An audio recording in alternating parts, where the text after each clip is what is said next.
Big Boss Malayalam season 7 Bigg Boss ഇഷ്ടപ്പെടുന്ന ആളുകളെല്ലാവരും ആകാംക്ഷയോടെ കാത്തിരിക്കുന്ന ഒരു ദിവസമാണ് വീക്കെൻഡ്, സാറ്റർഡേ സൺഡേ എന്ന് പറയുന്നത്. അപ്പോൾ ഇന്നലെയാണ് ശരിക്കും ഈ വീക്കെൻഡ് എപ്പിസോഡ് ഷൂട്ട് നടക്കുന്നത്. അതുകൊണ്ട് തന്നെ കുറേയധികം കാര്യങ്ങൾ പല യൂട്യൂബേഴ്സും പുറത്ത് വിടുന്നുണ്ട്. എത്രയൊക്കെ പുറത്തേക്ക് വിടണ്ടെന്ന് പറഞ്ഞാലും വിടരുതെന്ന് പറഞ്ഞാലും ചില ആൾക്കാർക്ക് അതൊരു വിട്ടില്ലെങ്കിൽ ഒരു മനസ്സമാധാനമില്ല. അതുകൊണ്ട് അവർ പുറത്തേക്ക് വിടുന്നുണ്ട്. ആരാണ് എവിക്റ്റായി പോയതെന്നും അല്ലെങ്കിൽ ആരാണ് അവിടെ ഇപ്പോൾ നിൽക്കുന്നതെന്നൊക്കെ ഉള്ള കാര്യങ്ങൾ പുറത്തേക്ക് വിടുന്നുണ്ട്. നമ്മുടെ വിഷയം അതൊന്നും അല്ല. കഴിഞ്ഞ ഒരാഴ്ച ബിഗ് ബോസ് ഹൗസിൽ നടന്ന കുറേ വിഷയങ്ങൾ അതൊക്കെ ചൊല്ലിയുള്ള ഈ വീക്കെൻഡ് എപ്പിസോഡിൽ ലാലേട്ടൻ സംസാരിക്കാൻ പോകുന്ന കാര്യങ്ങൾ അതുമായിട്ട് ബന്ധപ്പെട്ട് 2 പ്രൊമോ ഇപ്പോൾ പുറത്ത് വന്നിട്ടുണ്ട്. ഒരെണ്ണം ഇന്നലെ രാത്രി വന്നു, ഒരെണ്ണം കുറച്ച് മുൻപ് ഒരു പ്രൊമോ വന്നിട്ടുണ്ട്. ആ 2 പ്രൊമോയ്ക്കകത്തും നെവിനാണ് കേന്ദ്ര കഥാപാത്രം എന്ന് പറയുന്നത്. കാരണം നെവിനാണ് കഴിഞ്ഞ ഒരാഴ്ച ബിഗ് ബോസ് ഹൗസിൽ ഒരുതരം ബാധ കയറിയതുപോലെയൊക്കെ പെരുമാറിയത്. എന്താണ് നെവിന് സംഭവിച്ചെന്നുള്ളത് ഒരു ഐഡിയയും കിട്ടുന്നില്ല. ഒരു പക്ഷേ മുളയിലേ നുള്ളിയതെങ്കിൽ പലതും സംഭവിക്കില്ലായിരുന്നു എന്ന് തോന്നിപ്പോയി. അപ്പോൾ ഇന്ന് നെവിൻ്റെ ആ ഒരു ആക്ടുകളെക്കുറിച്ചും അതുപോലെ തന്നെ ടിക്കറ്റ് ടു ഫിനാലിലേക്ക് നൂറയുടെ പ്രവേശനം,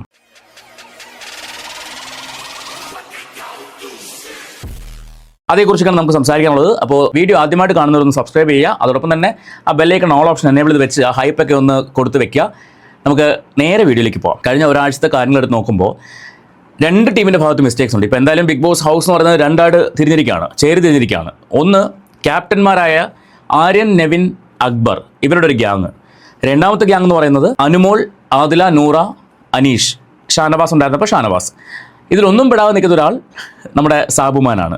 സാബുമാൻ അവിടെ എന്ത് വിഷയം നടന്നാലും എന്നെ ബാധിക്കുന്ന വിഷയമല്ല. എന്നെ നേരിട്ട് സ്പർശിക്കാത്ത ഒരു കാര്യവും എന്നെ ടച്ച് ചെയ്യുന്ന കാര്യമേ അല്ല, അല്ലെങ്കിൽ എന്നെ ബാധിക്കുന്ന വിഷയമേ അല്ല എന്നുള്ള ലെവലിലാണ് സാബുമാൻ അവിടെ പലപ്പോഴും പെരുമാറുന്നത്. പക്ഷേ ഒരിക്കലും ഒരു ബിഗ് ബോസ് കണ്ടസ്റ്റൻറ്റ്, നോർമലി ഒരു വ്യക്തി, നമ്മൾ പുറത്തൊക്കെ ആണെങ്കിൽ ഓക്കെ നമുക്ക് കുറേയൊക്കെ സൈലൻ്റ് ആവും. പക്ഷേ ബിഗ് ബോസ് പോലൊരു ഹൗസിനകത്ത് ഇങ്ങനെ ഒരു നിഷ്ക്രിയ ഭാവത്തോടെ ഇരിക്കുന്നത് അത്ര നല്ല പരിപാടിയായിട്ട് എനിക്ക് തോന്നുന്നില്ല. പക്ഷേ എങ്ങനെയാണ് സാബുമാൻ ഇപ്പോഴും അവിടെ നിൽക്കുന്നതെന്ന് ചോദിച്ചാൽ അത്ഭുതമാണ്. ഒരു പക്ഷേ മറ്റുള്ള ഇപ്പം പ്രേക്ഷകർക്ക് ഇഷ്ടപ്പെടാത്ത മത്സരാർത്ഥികൾ പുറത്തു പോകാൻ വേണ്ടി സാബുമാൻ വോട്ട് കൊടുത്ത് നിർത്തിക്കുന്നതായിരിക്കാം, അറിയില്ല. പക്ഷേ ടാസ്കുകളിൽ പോലും സാബുമാൻ ഒരു പ്രോപ്പറായിട്ടുള്ളൊരു കഴിവ് പുറത്തെടുത്ത് അതും കണ്ടില്ല. അപ്പോൾ എന്ത് കണ്ടിട്ടാണ് സാബുമാൻ അവിടെ നിർത്തിയത്? ഒരു നല്ല വ്യക്തിത്വത്തിനുടമയാണ്. ആരോടും അമിതമായിട്ട് അനാവശ്യമായിട്ട് സംസാരിക്കാൻ പോകുന്നില്ല, ആരോടും വഴക്കിന് പോകുന്നില്ല. ഇങ്ങോട്ട് ആരെങ്കിലും വന്നു കഴിഞ്ഞാൽ മാത്രം എന്തെങ്കിലും സംസാരിച്ച് വിടുന്നു. അതല്ലാതെ സാബുമാനെ കൊണ്ട് യാതൊരു ശല്യവും ആർക്കും ഇല്ല. അപ്പോൾ അങ്ങനെ ഒരു വ്യക്തിക്ക് പറ്റിയൊരു ഏരിയ അല്ല ബിഗ് ബോസ് എന്നാണ് ഞാൻ മനസ്സിലാക്കുന്നത്. അപ്പോൾ ഈ സാബുമാനെ മാറ്റി നിർത്തി കഴിഞ്ഞാൽ ബാക്കി എല്ലാവരും 2 ചേരിയായിട്ട് തിരിഞ്ഞിരുന്നു. ആദ്യ ദിവസം വലിയ കുഴപ്പമില്ലാതെ പോയെന്ന് തോന്നുന്നു. അത് കഴിഞ്ഞിട്ട് പിന്നെ അങ്ങോട്ട് ഫുൾ പ്രശ്നങ്ങൾ തന്നെയായിരുന്നു. കംപ്ലീറ്റ് പ്രശ്നങ്ങളുണ്ടായത് കിച്ചണിൽ നിന്നാണ്. അതിപ്പോൾ ബിഗ് ബോസ് ഈ ഒരു സീസൺ മൊത്തത്തിൽ പ്രശ്നങ്ങൾ തുടങ്ങുന്നത് കിച്ചണിൽ നിന്നാണ്.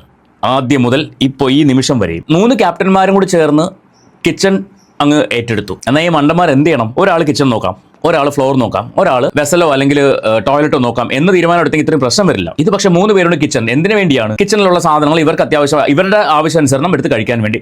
ഞാൻ മനസ്സിലാക്കിയ മറ്റൊരു കാര്യം, ഈ സീസണിൽ സാധാരണ ബിഗ് ബോസ് ഹൗസിൽ പോയിട്ട് എല്ലാവരും പുറത്തേക്ക് ഇറങ്ങുമ്പോഴേക്കും മെലിഞ്ഞ് ഒരു വല്ലാത്തൊരു അവസ്ഥയിലേക്ക് എത്തും. കാരണം അവിടുത്തെ ഫുഡ് റേഷനാണല്ലോ. അപ്പോൾ ഇവർക്ക് പ്രോപ്പറായിട്ട് ഫുഡ് സാധാരണ നമ്മൾ കഴിക്കുന്ന പോലെ കഴിക്കാൻ പറ്റത്തില്ല. അതുകൊണ്ട് തന്നെ തടി നന്നായിട്ട് കുറയും. പക്ഷേ ഈ സീസണിൽ ഞാൻ അവിടെ 1-2 പേരുടെ കാര്യം നോക്കുമ്പോൾ യാതൊരു മാറ്റവും ഇല്ല. ഈ നെവിനൊക്കെ വന്നതിനേക്കാളും തടി കൂടിയതല്ലാതെ കുറഞ്ഞിട്ടില്ല.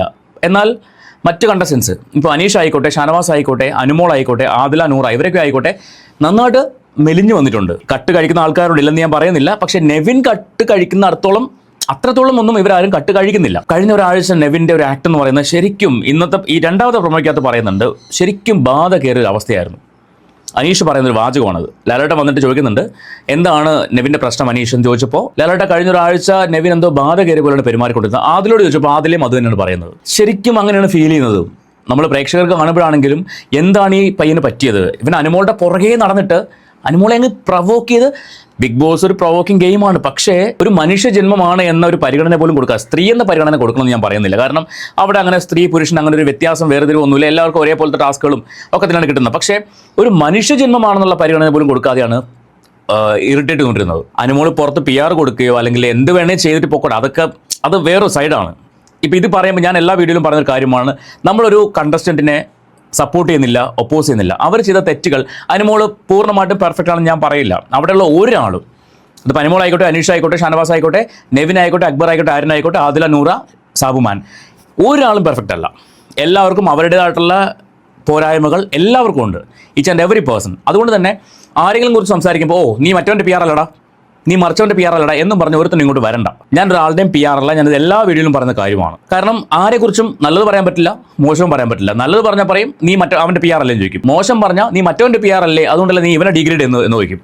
ഇവർ ചെയ്യുന്ന തെറ്റുകൾ ചൂണ്ടിക്കാണിക്കാൻ പാടില്ല. ഈ രാഷ്ട്രീയക്കാരെ പോലെയാണ് ഇപ്പൊ ബിഗ് ബോസിന്റെ പുറത്തുള്ള കളികൾ എന്ന് പറയുന്നത്. അതേ അവസ്ഥയാണ് ഇപ്പൊ ബിഗ് ബോസിന്റെ കണ്ടസ്റ്റൻസിനെ കുറിച്ച് നമ്മൾ സംസാരിക്കുമ്പോൾ. അതുകൊണ്ട് ഇതിന്റെ കമന്റ് ബോക്സിൽ വന്നിട്ട് ആരും നീ മറ്റവരുടെ PR അല്ലേ ഇവരുടെ PR അല്ലേ എന്നൊന്നും പറയണ്ട. ഞാൻ ആരുടെയും PR അല്ല, ആരുടെയും സപ്പോർട്ടറും അല്ല. അതുകൊണ്ട് ഇപ്പൊ എനിക്ക് അവിടെ ഇഷ്ടമുള്ള ഒരാളുമില്ല. പിന്നെ അനീഷിനോട് എനിക്കൊരു എന്താ പറയാ, അനീഷ് ജയിച്ചാൽ കൊള്ളാമെന്ന് തോന്നുന്നുണ്ട്. കാരണം വന്ന സമയം മുതൽ ഇന്ന് വരെയും ഒരേപോലെ നിൽക്കുന്ന ഒരു കണ്ടസ്റ്റന്റ്. അത് ഈ ഒരു ആഴ്ച മാത്രമാണ് അനീഷ് എനിക്ക് തോന്നുന്നു ഒരു കുറച്ചൊന്ന് അയഞ്ഞിട്ടുണ്ട്. അതായത് എല്ലാവരോടും മിങ്കിൾ ചെയ്യാൻ വേണ്ടി ശ്രമിക്കുന്ന പോലെ എനിക്ക് ഫീൽ ചെയ്തു ഈ ഒരാഴ്ചയും കഴിഞ്ഞ ഒരാഴ്ചയുടെ പകുതി മുതൽ. അതല്ലാണ്ട് അനീഷ് ആദ്യം മുതൽ അവസാനം വരെ ഒരേപോലെ നിന്നു. മാത്രമല്ല മനുഷ്യത്വം ഒരല്പമെങ്കിലും കാണിക്കുന്ന ഒരു വ്യക്തി. നാഴികയ്ക്ക് 100 വട്ടം ഹ്യൂമാനിറ്റിയുടെ കാര്യം പറഞ്ഞിരുന്നത് ആര്യനായിരുന്നു. അതേ ആര്യൻ കഴിഞ്ഞ ആഴ്ച ഷാനവാസ് ചെസ്റ്റ് പെയിൻ അല്ലെങ്കിൽ ബ്രീത്തിങ് ഇഷ്യൂ വന്ന് വീണപ്പോൾ ആര്യനും അക്ബറും കൂടി പറഞ്ഞ ഡയലോഗാണ് അത് ഡ്രാമയാണെന്ന്. ഒരു മനുഷ്യനും ചെയ്യാത്തൊരു കാര്യമാണത്, ഒരു മനുഷ്യനും. അത് അക്ബറിന്റെ വൈഫ് വന്നിട്ട് അക്ബറിന്റെ ചാനലിലകത്ത് ഒരു വീഡിയോ പറഞ്ഞിട്ടുണ്ട്. അക്ബറാണ് ആദ്യമായിട്ട് അവിടെ ചെന്നതെന്ന് ഈ ഷാനവാസിന് എടുക്കാൻ വേണ്ടി. ഷാനവാസ് വാ നമുക്ക് കൺഫെഷൻ റൂമിൽ പോകാമെന്ന് പറഞ്ഞിട്ട് അക്ബറാണ് വിളിച്ചത് പറഞ്ഞത്. ഒരിക്കലും അല്ല, ആദ്യമാണ് എത്തിയത് അനീഷായിരുന്നു. അനീഷാണ് ഓടിച്ചെന്നതും അതിന്റെ പുറകെയാണ് പെമ്പിള്ളേർ ചെന്നതും. പിന്നെയാണ് അക്ബറൊക്കെ അവിടെ എത്തുന്നത്. എന്നിട്ട് പറയുന്നു അത് ഡ്രാമയാണ്. അക്ബറും നെവിനും ആര്യനും കൂടി വ്യക്തമായിട്ട് പറയുന്നുണ്ട് ഇത് അയാളുടെ ഡ്രാമയാണ്, ഇത് അയാളുടെ കള്ളക്കളിയാണ് എന്ന് പറയുന്നുണ്ട്. ഇതേ വ്യക്തി കുറച്ച് കഴിഞ്ഞപ്പോഴേക്കും ചെന്ന് കയ്യിൽ നിന്ന് പോയി എന്ന് മനസ്സിലായപ്പോൾ നേരെ ചെന്നിട്ട് ഷാനവാസ് വാ കൺഫെഷൻ റൂമിൽ പോവാം, എന്ത് വാങ്ങാൻ പറിക്കാനാ. ആ മനുഷ്യനോട് വീണ് തുടങ്ങിയപ്പോൾ ഓടിപ്പോയി എടുത്തുകൊണ്ട് പോകാനുള്ള ആരോഗ്യം അക്ബറിനും നെവിനും ഉണ്ട്, ചെയ്തില്ല. നെവിന് ലെവലേശം കുറ്റബോധമുണ്ടായിരുന്നില്ല. നെവിനോടുള്ള വെറുപ്പ് അതാണ്, ലെവലേശം. അത് ഇന്നലെ പോലും നെവിൻ പറയുന്നൊരു ഡയലോഗ് ഉണ്ട്, അയാൾ ഇടയ്ക്കേറി വന്നിട്ടല്ലേ ആയിരിക്കാം, പക്ഷേ എടുത്തെറിഞ്ഞതാരാണ്? പാലായിക്കോട്ടെ, പാൽ കവറായിക്കോട്ടെ, എന്തോ ആയിക്കോട്ടെ, എടുത്തെറിഞ്ഞതാരാണ്? അത് ഇന്റൻഷനലി എടുത്തെറിഞ്ഞത് തന്നെയാണ്. അല്ലാണ്ട് അറിയാണ്ട് ഒരാളുടെ കയ്യിലുള്ള സാധനം വെറുതെ അങ്ങ് പോവോ? ഒരിക്കലും ഇല്ല, അത് എറിഞ്ഞത് തന്നെയാണ്. നെവിൻ അതിനകത്ത് 1% പോലും കുറ്റബോധമില്ല. അത് ആദില ചോദിക്കുന്നുമുണ്ട്, നിനക്കൊന്നും തോന്നുന്നില്ലേ എന്ന് ചോദിക്കുന്നുണ്ട്. ഞാനിപ്പോൾ ആദിലെന്നോ അല്ലെങ്കിൽ നൂറേനോ ഒന്നും സപ്പോർട്ട് ചെയ്യുന്നതല്ല, ഞാൻ ഇപ്പോഴും പറയുന്നു, ഞാൻ ഒരാളെയും സപ്പോർട്ട് ചെയ്യുന്നില്ല. പക്ഷേ ചെയ്ത തെറ്റുകൾ, ഇപ്പം ഇന്നലെ നൂറെ ആരും കൂടി ചേർന്ന് അനീഷിനെ വല്ലാണ്ട് ഇറിറ്റേറ്റ് ചെയ്തു. എങ്ങനെയാ, ആ കാറിനകത്ത് ഉല്ലാസയാത്ര ടാസ്കിനകത്ത് അനീഷിനെ ഭയങ്കരമായിട്ട് പുഷ് ചെയ്ത് അയാളെ ഉപദ്രവിച്ചുകൊണ്ടേയിരുന്നു. അത് ശരിയായ കാര്യമല്ല. അതുപോലെ തന്നെ അക്ബറിന്റെ കൈ വന്നു പറഞ്ഞ അനുമോള് അവിടെ എൻ്റെ ദേഹത്തോടൽ എന്ന് പറഞ്ഞു. ഇതൊക്കെ ടാസ്കിന്റെ ഭാഗമാണ്. അല്ലെങ്കിൽ ഒരുമിച്ച് 5, 6, 7 പേര് കാറിനകത്തിരിക്കുമ്പോൾ കൈ തട്ടും. അത് സഹിക്കാൻ പറ്റില്ലെങ്കിൽ മാറിയിരിക്കണം, ഇറങ്ങി പോകണം പുറത്തേക്ക്. ഇതാണ് ചെയ്യേണ്ടത്. ഇവിടെ എല്ലാവരുടെ ഭാഗത്തും മിസ്റ്റേക്സ് ഉണ്ട്. പക്ഷേ ഏറ്റവും കൂടുതൽ മിസ്റ്റേക്സ് ചെയ്തത് കിച്ചൺ ടീം അല്ലെങ്കിൽ ക്യാപ്റ്റന്മാരായതുകൊണ്ട് ജനങ്ങൾ മുഴുവൻ മറ്റവരുടെ കൂടെ നിൽക്കത്തുള്ളൂ. ഭക്ഷണം കൊടുക്കത്തില്ല, ജോലി ചെയ്താൽ മാത്രമേ ഭക്ഷണം കൊടുക്കത്തുള്ളൂ, സമയത്തിന് ഭക്ഷണം കൊടുക്കില്ല. ഇവർക്ക് പക്ഷേ എന്തും അവരുടെ ഇഷ്ടപ്രകാരം എടുത്ത് കഴിക്കാം. ഇങ്ങനെയുള്ളൊരു ക്യാപ്റ്റൻസി ആയിരുന്നു കഴിഞ്ഞ ഒരാഴ്ച.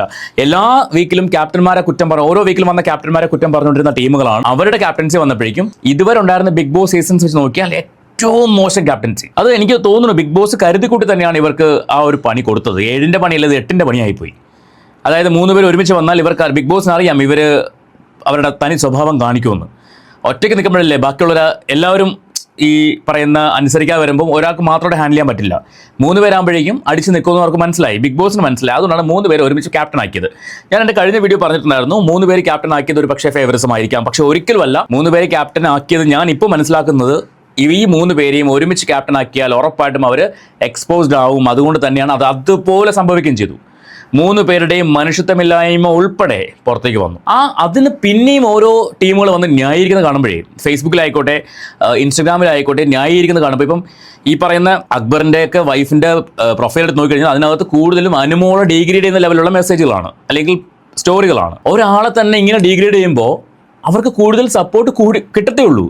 അത് ഹൗസിനകത്തായിക്കോട്ടെ ഹൗസിന്റെ പുറത്തായിക്കോട്ടെ. എത്രമാത്രം നിങ്ങൾ ഒരാളെ ഡിഗ്രേഡ് ചെയ്യുന്നു. ഇപ്പൊ അനീഷിനെ ഡിഗ്രേഡ് ചെയ്യുന്ന ആൾക്കാരുണ്ട്. നിങ്ങളുടെ ആൾക്കാർ നിങ്ങൾ സപ്പോർട്ട് ചെയ്തോ അല്ലെങ്കിൽ അവർ ചെയ്ത നല്ല കാര്യങ്ങൾ ഹൈലൈറ്റ് ചെയ്തോളൂ. പക്ഷേ എന്തിനാണ് മറ്റ് കണ്ടസ്റ്റൻസിനെ ഡിഗ്രേഡ് ചെയ്യുന്നത്? അവർ ചെയ്യാത്ത കാര്യങ്ങൾ എന്തിനാണ് വിളിച്ച് പറയുന്നത്? എനിക്ക് ഇന്നലെ വരെയുള്ള എപ്പിസോഡ് വെച്ച് നോക്കുമ്പോൾ നെവിൻ ഇന്ന് നല്ല രീതിയിൽ കിട്ടാൻ ചാൻസ് ഉണ്ട്. നെവിനെതിരെ നടപടി എടുക്കുമെന്നാണ് ലാലേട്ടൻ പ്രൊമോയിൽ പറഞ്ഞിട്ടുള്ളത്. എന്ത് നടപടി ആയിരിക്കുമെന്ന് നമുക്ക് അറിയില്ല. പിന്നെ എവിക്റ്റായി പോകുന്ന വ്യക്തി അത് ആരാണെന്ന് അറിയില്ല. ശരിക്കും നെവിൻ പുറത്തേക്ക് പോകേണ്ട വ്യക്തി തന്നെയാണ്. കഴിഞ്ഞ വീഡിയോ ഞാൻ പറഞ്ഞിട്ടുണ്ടായിരുന്നു, നെവിൻ വന്ന സമയത്ത് നെവിൻ്റെ കളിച്ചിരി തമാശകൾ, ഈ കുഞ്ഞു കുഞ്ഞു മോഷണങ്ങളൊക്കെ ആൾക്കാർ എൻജോയ് ചെയ്തിരുന്നു. ഞാൻ ഉൾപ്പെടെ എൻജോയ് ചെയ്യുന്നുണ്ടായിരുന്നു. പക്ഷേ നൂറയും ആദിലയുമായിട്ടുള്ള ഇഷ്യൂവിൽ പുറത്ത് പോയിട്ട് തിരിച്ച് വന്നു കഴിഞ്ഞപ്പോൾ ഫുൾ ആൾ മാറി. ഭയങ്കര ഒരു നെഗറ്റീവ് വൈബാണ് നെവിൻ്റെ ഫേസിൽ പിന്നെ കണ്ടു തുടങ്ങിയിട്ടുള്ളത്. ഒരുതരം പകയും പ്രതികാരവും വെച്ച് പെരുമാറുന്ന നെവിൻ ഇങ്ങനെയാണ് കണ്ടിട്ടുള്ളത്. അതിൻ്റെ മൂർധന്യ ഭാവമായിരുന്നു, അതിൻ്റെ എക്സ്ട്രീം ലെവലായിരുന്നു ഈ കഴിഞ്ഞ ഒരാഴ്ച. എക്സ്ട്രീം ലെവൽ അത് പറയാതിരിക്കാൻ വയ്യ. അനുമോളുടെ ബെഡിൽ വെള്ളം ഒഴിച്ചതും ഷാനവാസിന് നേർക്ക് പാലൊഴിച്ചതും അല്ലെങ്കിൽ ആ പാൽക്കവർ എടുത്ത് എറിഞ്ഞതും, പിന്നെ ഇന്നലെ ഈ ടാസ്ക് നടക്കുന്ന സമയത്ത് ഇവൻ അനുമോളുടെ ബെഡിൻ്റെ അടുത്ത് പോയിട്ട് അതിനകത്ത് നിന്ന് എന്തൊക്കെയോ സാധനങ്ങൾ എടുത്തിട്ട് കേടും പിന്നെ ബിഗ് ബോസിന്റെ പ്രോപ്പർട്ടി ആയ ഒരു ബോള് അങ്ങനെ എന്തൊക്കെയോ എടുത്തുകൊണ്ട് വന്നിട്ട് അനുമോളെ അവിടെ നിന്ന് ഇറക്കാൻ വേണ്ടി. ഇവൻ അനുമോളോട് എന്തിനാണ് ഇത്രയും ഗ്രഡ്ജ് എനിക്ക് മനസ്സിലാവുന്നില്ല. എനിക്കത് എത്ര ആലോചിച്ചിട്ട് മനസ്സിലാവില്ല എന്തിനാണ് അനുമോളോട് ഇത്രയും ഗ്രഡ്ജ്. ഇവനെ ആരും നോമിനേറ്റ് ചെയ്യാൻ പാടില്ല. ആര് നോമിനേറ്റ് ചെയ്താലും അവരോട് ഇവന് ദേഷ്യം ഉണ്ടാവും. പക്ഷേ അനുമോളോട് എന്താണ് ഇവൻ ഇത്രയും ദേഷ്യം എന്നുള്ളത് എനിക്ക് എത്ര ആലോചിച്ചിട്ടും മനസ്സിലാവുന്നില്ല. ആ ഒരു ആളെ തന്നെ ഇങ്ങനെ പ്രൊവോക്ക് ചെയ്തുകൊണ്ടേയിരിക്കുകയാണ്. അതാണ് കഴിഞ്ഞ ഒരാഴ്ച കൊണ്ട് നമ്മൾ കണ്ടുകൊണ്ട് അതിൻ്റെയൊക്കെ ഒരു ആഫ്റ്റർ എഫക്റ്റ് ആണ് കഴിഞ്ഞ ദിവസങ്ങളിൽ നടന്ന പ്രശ്നങ്ങൾ. ഇനി പറയാനുള്ള വിഷയം എന്ന് പറയുന്നത് ടിക്കറ്റ് ടു ഫിനാലെ ടാസ്കുകൾ ഞെട്ടിപ്പിച്ചു കളഞ്ഞു. കാരണം പണ്ടൊക്കെ നമ്മൾ പറഞ്ഞു കേട്ടിട്ടുണ്ട്, ഈ തള്ളിക്കളയുന്ന കല്ല് മൂലക്കല്ലാവും എന്നൊരു പഴമൊഴിയുണ്ട്. നമ്മൾ വേണ്ടെന്ന് പറഞ്ഞ് കളയുന്ന സാധനം ഏറ്റവും പ്രഷ്യസ് ആയിരിക്കും. ആ ഒരു രീതിയിൽ എടുത്ത് നോക്കുകയാണെങ്കിൽ Noora is the best example. കാരണം നൂറയ്ക്ക് പക്ഷേ ഒരു പ്രശ്നമുള്ളത്, ഞാൻ മനസ്സിലാക്കിയ ഒരു കാര്യം, നൂറയ്ക്ക് പുറകിൽ നിന്ന് ഒരാൾ പുഷ് ചെയ്യാനുണ്ടാവണം. എങ്കിൽ മാത്രമേ നൂറ ആളി കത്തത്തുള്ളൂ. അല്ലെങ്കിൽ പുറകിൽ നിന്ന് ഒരാൾ ഊതി വിടണം. ഈ തീ ആളി കത്തണമെങ്കിൽ എക്സാമ്പിൾ പറയുവാണെങ്കിൽ നൂറ ഒട്ടും ആക്റ്റീവ് അല്ലാതിരുന്ന സമയം ഉണ്ടായിരുന്നു. ഇവരുടെ രണ്ടുപേരും രണ്ടാക്കിയതിന് ആദില നൂറ 2 കണ്ടസ്റ്റൻസ് ആക്കി മാറ്റിയതിന് ശേഷം നൂറ അധികം ആക്റ്റീവ് ആവാത്തൊരു വീക്കിൽ ലാലേട്ടൻ വന്നിട്ട് നൂറ സംസാരിക്കില്ല അധികം. അപ്പം സംസാരിക്കില്ല ലാലേട്ടാ, അല്ല നൂറയോട് എന്തെങ്കിലും ചോദിച്ചു കഴിഞ്ഞാലും മറുപടി പറയുന്നത് ആദിലയാണല്ലോ, അതുകൊണ്ട് ചോദിച്ചതാണ്. ആ നെക്സ്റ്റ് വീക്കിലാണ് നെവിൻ പുറത്തേക്ക് ഓടുന്നത്. ആ ഓടാൻ കാരണക്കാരി ആരാണ്? നൂറയാണ്. പിന്നെയും നൂറ പതിവ് പോലെ ഒന്ന് സൈലന്റ് ആയി. കഴിഞ്ഞ ആഴ്ച എല്ലാവരും കൂടി നൂറയെ ഒന്ന് കുടഞ്ഞു വിട്ടു. നൂറ ഒന്നും ചെയ്യുന്നില്ല. നൂറ മൂന്നാറിൽ പോയൊരു ഫീൽഡിലാണ് ഇവിടെ ജീവിക്കുന്നത്, ഒരു പിക്നിക്കിന് വന്നൊരു ഫീൽഡാണ് ജീവിക്കുന്നത് എന്നൊക്കെ പറഞ്ഞിട്ട് നൂറേനെ എല്ലാവരും കൂടി ഒന്ന് കുടഞ്ഞു വിട്ടു. അതിൻ്റെ ഒരു ആഫ്റ്റർ എഫക്റ്റ് എന്ന് പറയുന്നത് ticket to finale task Noora മെല്ലെ അങ്ങ് പൊക്കിയെടുത്തുള്ളതാണ്. അതും തടിമാടന്മാരായിട്ടുള്ള ഇത്രയും ആണുങ്ങളുടെ ഇടയിൽ നിന്നുകൊണ്ടാണ് ആ ഒരു പെൺകുട്ടി ആ ടാസ്ക് തൂക്കിയത്. ആ ഒരു ടാസ്കിൽ എന്തുകൊണ്ട് നൂറ താഴേക്ക് പോയത്? ബാക്കി എല്ലാ ടാസ്കിലും 1, 2 സ്ഥാനത്ത് തന്നെയാണ് ആ കുട്ടി എത്തിയത്. ഗംഭീര പ്രകടനമായിരുന്നു. ശരിക്കും അതാണ് ഒരു സ്പോർട്സ്മാൻ സ്പിരിറ്റ് അല്ലെങ്കിൽ ചലഞ്ചിങ് എന്ന് പറയുന്നത്. ഒന്നും ചെയ്യുന്നില്ല, പിക്നിക്കിന് വന്ന വ്യക്തിയാണ് എന്ന് പറഞ്ഞവരെ കൊണ്ട് കൈയടിപ്പിച്ചൊരു രംഗം ഒന്ന് ആലോചിച്ച് നോക്കിയേ. ഒരാഴ്ച കൊണ്ടുള്ള മാറ്റമാണ്. നൂറയ്ക്ക് ഡയറക്റ്റ് ടിക്കറ്റ് ടു ഫിനാലെ ആ ഒരു വീക്കിൽ നോമിനേഷൻ ഫ്രീ ആയിട്ട് തന്നെ പോകാൻ പറ്റുന്നൊരു അവസരം. അപ്പോൾ അത് ആരിന് അടിക്കുമെന്നാണ് വിചാരിച്ചിരുന്നത്. അറ്റ് ദ എൻഡ് വരെ, അതായത് കഴിഞ്ഞ 2 ദിവസം മുൻപ് വരെയും ആരിന് അടിക്കുമെന്നൊക്കെ വിചാരിച്ചിരുന്നു. പക്ഷേ ഒരു രക്ഷയില്ല, കൊണ്ടുപോയി. സാബുമാൻ പിന്നെ അവിടെയും പരാജയമായിരുന്നു. അക്ബർക്ക് ഒന്നും അല്ലാതായിപ്പോയി. സോ ഇതാണ് നമ്മുടെ ഇന്നത്തെ വീഡിയോയിൽ പറയാനുള്ളത്.